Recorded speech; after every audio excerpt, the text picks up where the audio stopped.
বহু বছর আগে চীনের পাহাড়ে একের পর এক অদ্ভুত ফসিল আবিষ্কার হতে থাকে। কিন্তু একদিন গবেষকরা পাহাড়ের গভীরে একটি গুহার মধ্যে এমন একটি স্কাল খুঁজে পান যা দেখে সবাই হতবাক হয়ে যায়। প্রথমে সেটাকে মানুষের মাথার খুলি মনে হলেও একটু ভালো করে দেখতেই বোঝা যায় এর গঠন কোনো স্বাভাবিক মানুষের নয়। মনে হচ্ছিল যেন দুটি মানুষের স্কাল একসঙ্গে জোড়া লেগে আছে। কিভাবে তার স্কাল এত গভীরে এলো? এই রহস্যের তদন্তের জন্য গঠিত হয় বিশেষ একটি দল, বুরু 749। কিছুক্ষণ পর তারা মাটির নিচে খুঁজে পায় আরো একটি বড় স্কাল।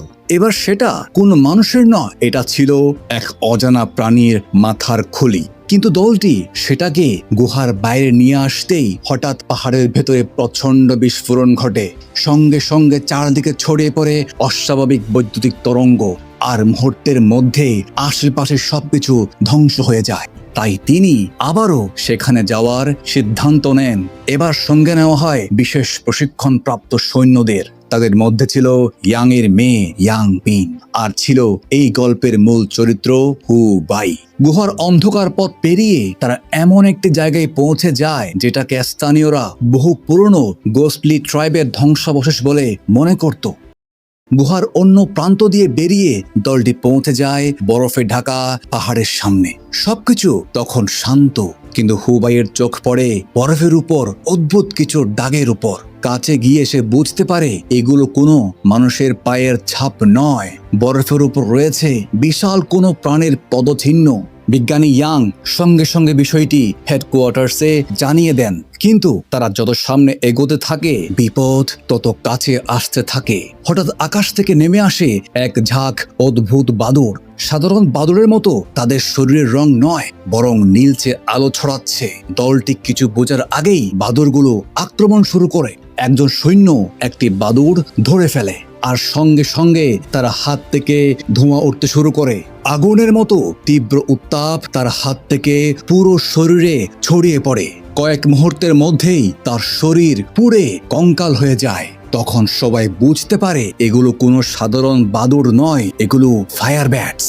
কোনো মতে তাদের হাত থেকে পালিয়ে যাওয়ার পর দলটি আবারও সামনে এগোতে থাকে, কিন্তু আসল বিপদ তখনও সামনে। হঠাৎ দূরে পাহাড় কেঁপে ওঠে, বরফের উপর শোনা যায় বিশাল কোনো প্রাণীর পদচারণা।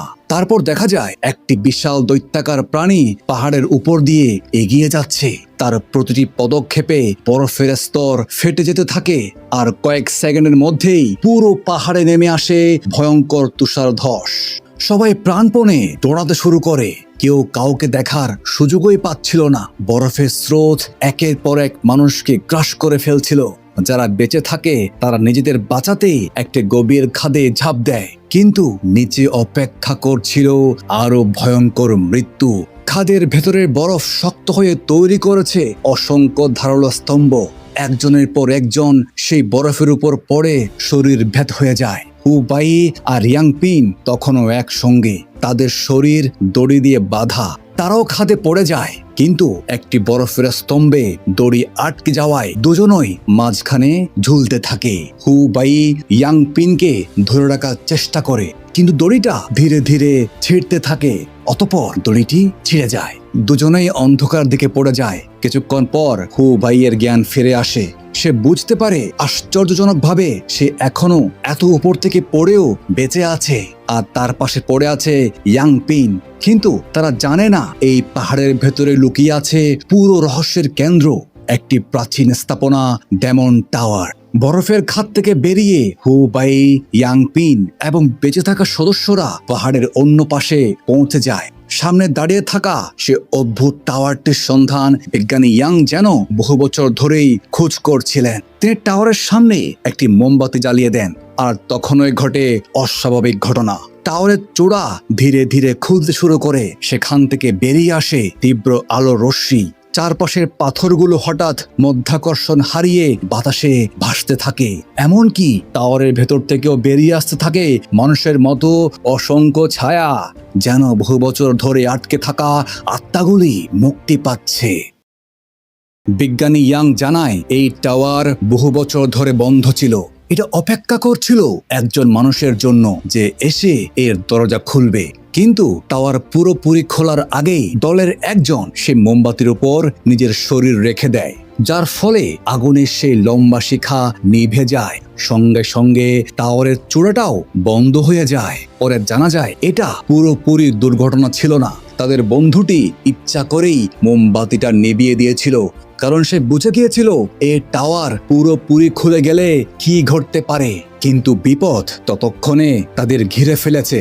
ফায়ার ব্যাটস আবারও আক্রমণ শুরু করে, সবাই প্রাণপণে পালাতে থাকে। হুবাইয়ের বন্ধু বিষয়টি বুঝতে পারে সবাই একসঙ্গে পালালে কেউ বাঁচবে না, তাই সে অন্যদেরকে সেখান থেকে চলে যেতে বলে আর নিজে একাই দাঁড়িয়ে থাকে। হাজার হাজার ফায়ার ব্যাটস তাকে ঘিরে ফেলতেই সে নিজের বিস্ফোরক সক্রিয় করে দেয়। প্রচন্ড বিস্ফোরণে তার সঙ্গে সঙ্গে অসংখ্য ফায়ার ব্যাটসও ধ্বংস হয়ে যায়, কিন্তু কয়েকটি ফায়ার ব্যাটস বেঁচে থাকে। তারা আবারও হুবাই এবং বাকিদের পিছু নেয়। দৌড়াতে দৌড়াতে তারা একটি জলপ্রপাতের কাছে পৌঁছে যায়। একটি ফায়ার ব্যাটস হুবাইয়ের উপর ঝাঁপিয়ে পড়তেই ইয়াংপিন তাকে ধাক্কা দিয়ে পানিতে ফেলে দেয়, তারপর নিজেও সেই পানিতে ঝাঁপ দেয়। কিন্তু পানির নিচেও তাদের জন্য অপেক্ষা করছিল অজানা বিশাল এক প্রাণী। হুবাই কোনোভাবে বেঁচে গেলেও ইয়াংপিন সেই প্রাণীটির শিকার হয়ে পানির গভীরে হারিয়ে যায়। হুবাই আর কিছুই করতে পারে না। এরপর হুবাইয়ের জ্ঞান ফিরে আসে হাসপাতালে। বুরু 749 এর পরিচালক তাকে জানায়, তোমাদের পুরো দল শেষ, শুধু তুমি বেঁচে আছো। এটা শুনে হুবাই ভেঙে পড়ে, কারণ তার বন্ধু ইয়াংপিনও আর নেই। সে আর বুরু 749-এ ফিরতে চায় না, যার কারণে পুরো জীবন ছেড়ে সে একটি লাইব্রেরিতে কাজ করতে শুরু করে। সেখানে তার সঙ্গে পরিচয় হয় মিস্টার ওয়াং এর সঙ্গে। দেখতে সাধারণ একজন লাইব্রেরিয়ান, কিন্তু হুবাই তখনও জানতো না এই মানুষটি তার জীবনের সবচেয়ে বড় রহস্যের একটি অংশ। এর মধ্যে বুরু 749 একটি পুরনো কফিনের ভেতরে এমন একজনকে খুঁজে পায় যাকে দেখে সবাই হতবাক হয়ে যায়। সে হলো ইয়াংপিন, যে মেয়েটাকে হুবাই নিজের চোখের সামনেই হারিয়েছিল। সে আবারও কিভাবে ফিরে এলো? ধীরে ধীরে রহস্য আরো ঘনীভূত হতে থাকে। ইয়াংপিনের নিজের অতীতের কিছুই মনে নেই, সে হুবাইকেও চেনে না।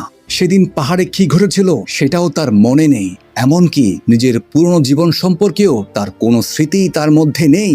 আর ঠিক একই সময়ে বিজ্ঞানী ইয়াংকেও জীবিত অবস্থায় খুঁজে পাওয়া যায়, তবে তাকে পাওয়া যায় দুর্ঘটনাস্থল থেকে প্রায় 1200 মাইল দূরে, যেন কেউ তাকে ইচ্ছা করেই সেখানে নিয়ে গিয়েছিল।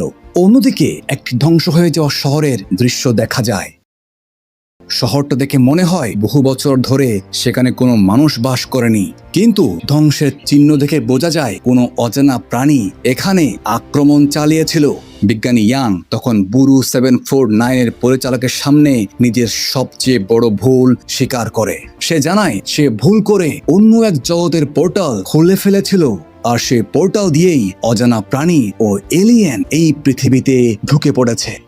হুবাই বিষয়টি জানতে পেরে আরো সন্দেহে পড়ে যায়, কারণ সে জানতে পারে বিজ্ঞানী ইয়াং আগে থেকেই ডেমন টাওয়ার সম্পর্কে জানতো, এমনকি সে টাওয়ার নিয়ে একটি বইও লিখেছিল। তাহলে এত বছর পর সে আবার কেন সেই টাওয়ারের কাছে ফিরে গিয়েছিল? উত্তর খুঁজতে হুবাই পূর্ণ তথ্য ঘাঁটতে শুরু করে। আর তখনই তার শরীরে অদ্ভুত পরিবর্তন ঘটে। হঠাৎ তার শরীর থেকে আগুন বের হতে শুরু করে, ঠিক সেই আগুন যার সংস্পর্শে ফায়ার ব্যাটের শিকার সৈন্যটি পুরে কঙ্কালে রূপান্তরিত হয়েছিল। তার বন্ধু আগুন নেভাতে এগিয়ে আসে, কিন্তু হুবাই তাকে ধাক্কা দিয়ে সরিয়ে দেয়। তারপর ঘরের চারপাশে থাকা জিনিসপত্র অদৃশ্য এক শক্তির প্রভাবে একে একে মাটি থেকে উঠে বাতাসে ভাসতে শুরু করে। হুবাই বুঝতে পারে তার শরীরে শুধু আগুন আসেনি, অন্য কোনো মহাজাগতিক শক্তিও জেগে উঠেছে। ঠিক তখনই মিস্টার ওয়াং সেখানে এসে পৌঁছায়। সে হাত বাড়াতেই বাতাসে ভাসতে থাকা সবকিছু মাটিতে পড়ে যায়। হুবাই এর শরীরের আগুনও নিভে যায়। এরপর মিস্টার ওয়াং প্রকাশ করে তার আসল পরিচয়। সে কোনো সাধারণ লাইব্রেরিয়ান না, বহু বছর ধরে সে একটি প্রাচীন রিচুয়ালের অংশ এবং তার সঙ্গে গোপন জগতের রক্ষক। প্রায় 1 দশক আগে কিছু অজানা প্রাণী অন্য এক জগৎ থেকে এই পৃথিবীতে চলে এসেছিল, আর তারা পৃথিবীতে আসার জন্য ব্যবহার করেছিল এই ডেমন টাওয়ারটি। অর্থাৎ এই টাওয়ার আসলে কোনো সাধারণ স্থাপনা নয়, এটা দুই জগতের মাঝে একটি পোর্টাল। কিন্তু পৃথিবীতে এসে সেই প্রাণীগুলো মানুষকে আক্রমণ করতে শুরু করে। তখন হুবাইয়ের বাবা মা তাদের বিরুদ্ধে লড়াই করেন। অধিকাংশ এলিয়েনকে তাদের নিজের জগতে ফিরিয়ে দেওয়ার পর ডেমন টাওয়ারকে একদম সিল করে দেওয়া হয়। আর সেই সিলের সঙ্গে জড়িয়ে ছিল হুবাইয়ের পরিবারের রক্ত। মিস্টার ওয়াং তখন হুবাইকে জানায়, এই টাওয়ার আবার খুলতে হলে তোমার রক্তের প্রয়োজন। তখন হুবাই বুঝতে পারে কেন বিজ্ঞানী ইয়াং তাকে সেই অভিযানে নিয়ে গিয়েছিল, কেন টাওয়ার তার উপস্থিতিতে প্রতিক্রিয়া দেখিয়েছিল। কিন্তু রহস্য এখানেই শেষ নয়। সব এলিয়েন পৃথিবী ছেড়ে যায়নি, কিছু এলিয়েন মানুষের মধ্যে লুকিয়েছিল। এমনকি তাদের কেউ কেউ মানুষের সঙ্গে বিবাহের সম্পর্ক তৈরি করেছিল। ফলে জন্ম নেয় এমন সন্তান যাদের শরীরে ছিল দুই জগতের রক্ত, অর্ধেক মানুষ অর্ধেক এলিয়েন। এই সত্য জানার পর হুবাই নিজের পরিবার এবং নিজের শরীর নিয়ে আরো গভীর রহস্যময় প্রশ্নে পড়ে যায়। ঠিক তখনই বুরু 749-এর পরিচালক তাকে আরো একটি খবর দেয়, বিজ্ঞানী ইয়াং নিখোঁজ। কিন্তু যাওয়ার আগে সে এমন একটি দিক নির্দেশনা রেখে গেছে যা অনুসরণ করলে তার কাছে পৌঁছানো সম্ভব। হুবাই প্রথমে যেতে চায় না, সে আবার সেই দুঃস্বপ্নের জায়গায় ফিরতে চায় না। কিন্তু পরিচালক তাকে বলে ইয়াং পিন বেঁচে আছে। এটা শুনে হুবাই যেন নিজের কানকেই বিশ্বাস করতে পারে না। যে মেয়েটাকে সে নিজের চোখের সামনে হারিয়েছিল, সে যদি সত্যি জীবিত থাকে তাহলে তার সঙ্গে সেদিন কি ঘটেছিল। সে সঙ্গে সঙ্গে মিস্টার ওয়াং এর কাছে ফিরে যায়। মিস্টার ওয়াং জানায়, শেষবার তারা ডেমন টাওয়ারে যাওয়ার সময় টাওয়ারটি পুরোপুরি বন্ধ হয়নি, দরজাটা সামান্য খোলা রয়ে গিয়েছিল। আর সেই ফাঁক দিয়েই কিছু অজানা প্রাণী পৃথিবীতে ঢুকে পড়েছে। তাই বিজ্ঞানী ইয়াংকে খুঁজে বের করার পাশাপাশি এই প্রাণীগুলোর উৎস খুঁজে বের করতে হবে। হুবাই আবারও মনে প্রাণে মিশনে যাওয়ার জন্য সিদ্ধান্ত নেয়। তার পুরনো বন্ধুও তার সঙ্গে যায়। কিন্তু ইয়াং পিনের সামনে পৌঁছানোর পর হুবাই এর বুক আবারও ভারী হয়ে যায়, কারণ মেয়েটার চেহারা হুবহু তার পুরনো বন্ধুর মতো। কিন্তু সে হুবাইকে দেখে চেনে না, বরং শান্তভাবে নিজের নাম বলে, আমার নাম শিরলি। হুবাই তার দিকে তাকিয়ে থাকে। বিষয়টি তার কাছে বোধগম্য হচ্ছিল না যে কিভাবে একজন মৃত মানুষ এইভাবে ফিরে আসতে পারে। তার সামনে দাঁড়িয়ে আছে ইয়াং পিনের মুখ, কিন্তু ইয়াং পিনের কোনো স্মৃতি তার মধ্যে নেই। আর তখনও সে জানতো না শিরলি নামটাই তাকে নিয়ে যাবে পুরো রহস্যের কেন্দ্রে। বিজ্ঞানী ইয়াং এর এক ছাত্র এই মিশনের নেতৃত্ব দিচ্ছিল। তার দলের সঙ্গে হুবাইও এই অনুসন্ধানে বের হয়। পথে হুবাই বলে, আমার মনে হচ্ছে ইয়াং স্যার কোনো নির্দিষ্ট কাজের জন্যই এখানে এসেছেন, কিন্তু সে কাজটা কি কেউ জানে না। মরুভূমির ভেতর এগোতে এগোতে রাতে তারা বিশ্রাম নেয়। ভোর হতে শুরু হয় ভয়ঙ্কর বালুঝড়। কয়েক মুহূর্তের মধ্যে সবাই একে অপরের কাছ থেকে বিচ্ছিন্ন হয়ে যায়। হুবাই আবার তার পূর্ণ বন্ধুকে হারিয়ে ফেলে। ঝড় থামার পর যারা বেঁচে ছিল তারা ধীরে ধীরে এক জায়গায় জড়ো হয়। আর তখন তাদের সামনে দেখা যায় সেই ধ্বংস হয়ে যাওয়া শহর। চারপাশে ধ্বংসস্তূপ, কোনো মানুষের চিহ্ন নেই। কিন্তু ধ্বংসের ধরন দেখে স্পষ্ট এই শহরে কোনো প্রাকৃতিক দুর্যোগ হয়নি। এখানে আক্রমণ চালিয়েছিল অজানা প্রাণীরা। তারা আরো ভেতরে ঢোকার আগেই চারপাশ থেকে ভেসে আসে ভারী পায়ের শব্দ। ধ্বংসস্তূপের আড়াল থেকে বেরিয়ে আসে একটি বিশাল প্রাণী। সবাই অস্ত্র তুলে নেয়, কিন্তু গুলি চালানোর আগেই প্রাণীটি প্রচন্ড গতিতে তাদের দিকে ছুটে আসে। দলের কয়েকজন সদস্য পালাতে গিয়ে মারা পড়ে। হঠাৎ প্রাণীটি হুবাইয়ের এক বন্ধুর দিকে ছুটে যায়। সে প্রাণপণে দৌড়াতে শুরু করে। ধ্বংস হয়ে যাওয়া শহরের ভেতর দিয়ে ছুটতে ছুটতে তার চোখে পড়ে একটি পুরনো সাইকেল। সে সাইকেলে উঠে প্রাণপণে পালাতে থাকে। অবশেষে অনেক কষ্টে হুবাইয়ের কাছে পৌঁছে যায়। বন্ধুকে দেখে হুবাই স্বস্তি পেলেও সে কাঁপতে কাঁপতে শুধু বলে, আমাদের এখান থেকে এখনই চলে যেতে হবে। হুবাইও তার কথা শুনে চলে যেতে চায়, কিন্তু মিশন চিফ তাকে থামিয়ে দেয়। সে জানায় তাদের মিশন শুধু বিজ্ঞানী ইয়াংকে খুঁজে বের করা নয়, এই প্রাণীগুলো কোথা থেকে এসেছে, কেন মানুষকে আক্রমণ করছে সেটাও জানতে হবে। হুবাই আপত্তি করলেও সেদিন পাহাড়ে মারা যাওয়া মানুষগুলোর কথা মনে পড়ে যায় তার। সে চুপ হয়ে যায়। ঠিক তখনই চারপাশের নীরবতা ভেঙে যায়। প্রাণীদের গর্জন শোনা যায়। সবাই অস্ত্র হাতে প্রস্তুত হয়। প্রথম প্রাণীটি সামনে আসতেই সবাই একসঙ্গে গুলি চালায়। সেটি কিছুক্ষণের জন্য মাটিতে পড়ে যায়। কিন্তু পেছন থেকে বেরিয়ে আসে আরো একটি প্রাণী। সেটিও গুলির আঘাত এড়িয়ে দ্রুত পালিয়ে যায়। আর অদ্ভুতভাবে ইয়াংপিন তার পিছু নিতে শুরু করে। হুবাই তাকে থামাতে দৌড়ায়, কিন্তু ততক্ষণে সে অনেক দূরে চলে গিয়েছে। দৌড়াতে দৌড়াতে তারা একটি বিশাল ঘরে ঢুকে পড়ে। সেখানে ঢুকেই হুবাই থমকে যায়। ঘরের ছাদ থেকে ঝুলছে অসংখ্য মানুষের মৃতদেহ। মেঝের মাঝখানে রয়েছে একটি বিশাল গর্ত। ইয়াংপিন সে গর্তের দিকে এগিয়ে যায়, তারপর নিচে নেমে যায়। হুবাইও বাধ্য হয়ে তার পেছু নেয়। অন্ধকার সুড়ঙ্গ পেরিয়ে সামনে হঠাৎ আলো দেখা যায়। সুড়ঙ্গ থেকে বেরিয়ে হুবাই এমন একটি জায়গায় পৌঁছে যায় যা পৃথিবীর কোনো অংশের মতো নয়। এটাই সেই অন্য জগৎ যার কথা মিস্টার ওয়াং বলেছিলেন।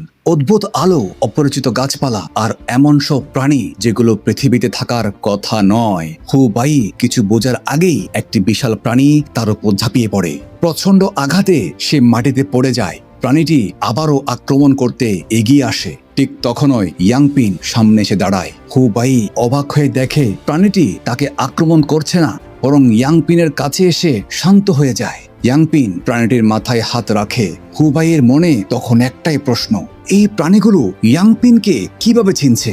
ইয়াংপিন এরপর অচেতন হুবাইকে একটি অদ্ভুত কফিনের কাছে নিয়ে যায়, তাকে ভেতরে শুইয়ে দেয়। ঢাকনা বন্ধ হওয়ার সঙ্গে সঙ্গে কফিনের ভেতর থেকে অদ্ভুত আলো বের হতে থাকে। হুবাইয়ের শরীরের ক্ষতগুলো ধীরে ধীরে সেরে যায়। কিছুক্ষণ পর তার জ্ঞান ফিরে আসে, কিন্তু এবার সে আর সে জগতে নেই। সে দাঁড়িয়ে আছে ডেমন টাওয়ারের ভেতরে। চারপাশের আলো তাকে অতীতের কিছু দৃশ্য দেখাতে শুরু করে। আর তখনই সে বুঝতে পারে পানির নিচে ইয়াংপিনের সঙ্গে আসলে সেদিন কি ঘটেছিল।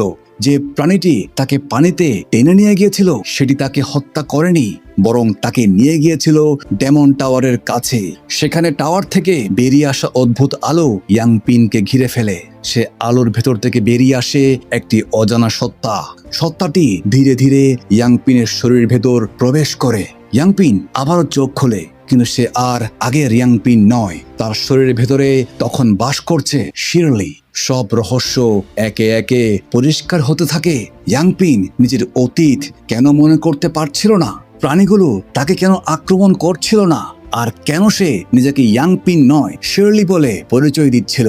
কারণ ইয়াংপিনের শরীরে তখন অন্য একটি সত্তার দখলে, আর সেই সত্তাই অদ্ভুত প্রাণীগুলোকে নিয়ন্ত্রণ করছে।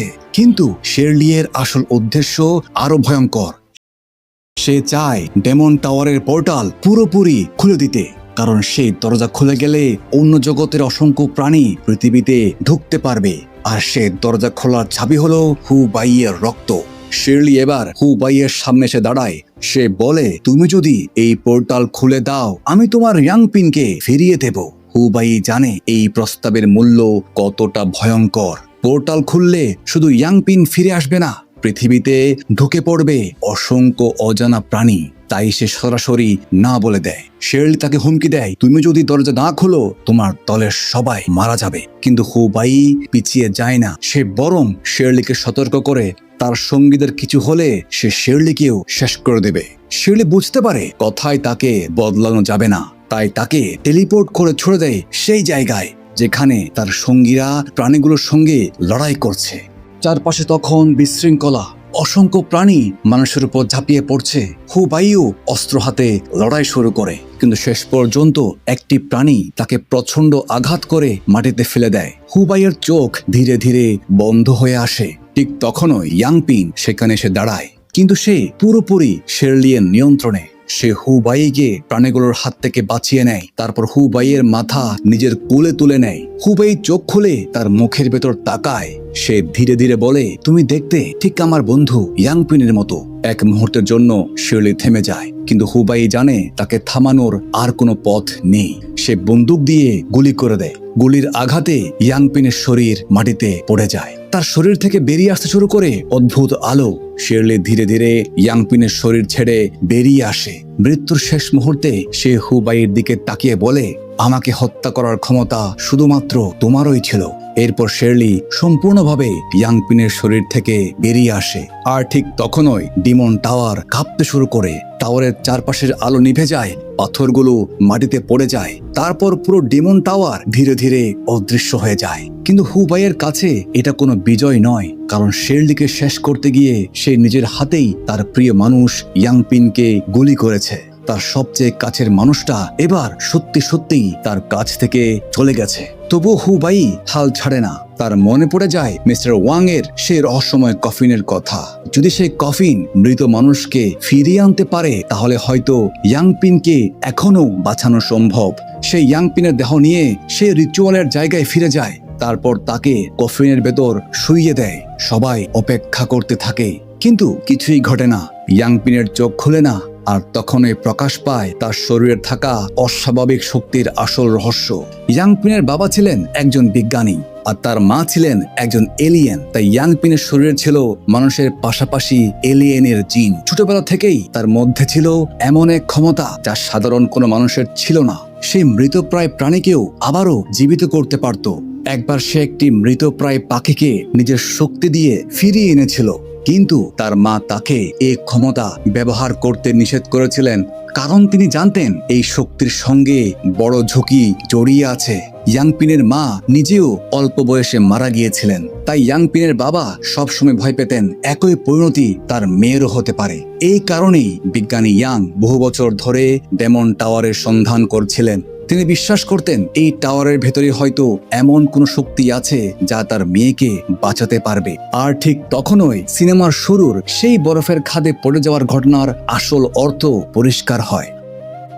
আমরা দেখেছিলাম যে ইয়াংপিনের বাবা হুবাই, তার বন্ধু এবং কিছু সদস্য জীবিত ছিল। আসলে তারা সেখানে সবাই মারা গিয়েছিল, কারণ এত উঁচু থেকে নিচে পড়ে কারোরই বেঁচে থাকার কথা না। কিন্তু ইয়াংপিন তার নিজের শক্তি দিয়ে তাদের সবাইকে আবারও জীবিত করেছিল। অর্থাৎ হুবাই এতদিন যেটাকে অলৌকিকভাবে বেঁচে যাওয়া মনে করেছিল, তার পেছনে ছিল ইয়াংপিনের ক্ষমতা। কিন্তু এবার সে একই শক্তি ইয়াংপিনকে নিজের জীবন ফিরিয়ে দিতে পারল না। কফিনের ভেতর দীর্ঘ সময় অপেক্ষা করেও তার চোখ আর খুলে না। হুবাই শেষ পর্যন্ত বুঝতে পারে ইয়াংপিন অন্যদের জীবন ঠিকই ফিরিয়ে দিতে পেরেছিল, কিন্তু নিজের জীবন আর ফিরিয়ে আনতে পারল না। ভেঙে পড়লেও হুবাই ধীরে ধীরে সেখান থেকে চলে যায়। তার মনে হয় অবশেষে সবকিছু শেষ হয়েছে। ডেমন টাওয়ার আর নেই, শেরলিও নেই, আর পৃথিবীও আপাতত নিরাপদ। কিন্তু হুবাই চলে যাওয়ার পর ক্যামেরা আবারও ফিরে আসে সেই ধ্বংসস্তূপের দিকে। চারপাশে নিস্তব্ধতা। হঠাৎ ধ্বংসস্তূপের ভিতর থেকে কিছু একটা নড়ে ওঠে। একটি প্রাণী ধীরে ধীরে উঠে দাঁড়ায়। অর্থাৎ শেরলি শেষ হয়ে গেলেও সব প্রাণী পৃথিবী থেকে চলে যায়নি। ডেমন টাওয়ার ধ্বংস হয়েছে ঠিকই, কিন্তু অন্য জগতের সেই ভয়ঙ্কর রহস্য হয়তো এখনো পুরোপুরি শেষ হয়নি। আর সেই জীবিত প্রাণীটির দৃশ্যের মধ্য দিয়ে শেষ হয় ক্রনিকলস অফ দ্য গোস্টলি ট্রাইব মুভিটি। তো কেমন লাগলো বন্ধুরা আজকের মুভিটি? যদি ভালো লেগে থাকে তাহলে অবশ্যই লাইক, শেয়ার এবং সাবস্ক্রাইব করে আমাকে অনুপ্রাণিত করুন। আপনার কোনো কিছু বলার থাকলে অবশ্যই কমেন্টে লিখুন।